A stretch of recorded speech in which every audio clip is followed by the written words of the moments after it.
A paz do Senhor, meus irmãos, a leitura semanal de quarta-feira, 9 de julho de 2025, tem como título A Falta de Constância no Evangelho.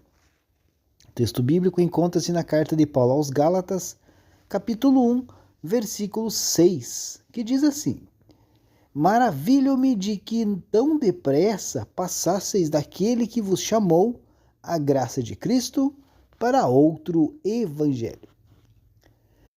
Queridos, Paulo, um dos apóstolos de Jesus Cristo, escreveu aí uma carta aos Gálatas, que era uma comunidade cristã na região da Galácia, na Ásia Menor. Nessa carta, Paulo expressou uma surpresa e preocupação com a rapidez com que os Gálatas estavam abandonando a mensagem do evangelho que ele havia pregado a eles. Paulo havia pregado o evangelho da graça de Cristo aos Gálatas, ensinando-lhes que a salvação não é alcançada por meio de obras ou observância da lei, mas sim pela fé em Jesus Cristo. No entanto, alguns falsos mestres haviam chegado à Galácia e estavam ensinando uma mensagem diferente, que exigia a observância da lei judaica e a circuncisão para a salvação.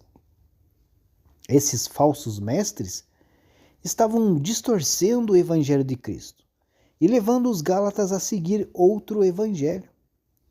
Paulo ficou chocado com a rapidez com que os Gálatas estavam abandonando a mensagem da graça de Cristo e seguindo esses falsos ensinamentos.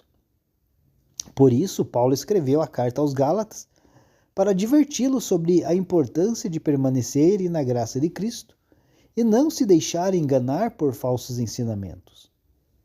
Ele enfatizou que a salvação é alcançada somente pela fé em Jesus Cristo e que a observância da lei não pode salvar ninguém.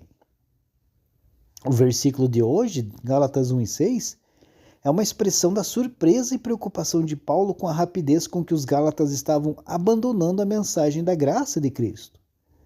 Ele admira-se de que eles estejam abandonando tão rapidamente aquele que os chamou pela graça de Cristo para seguirem outro evangelho.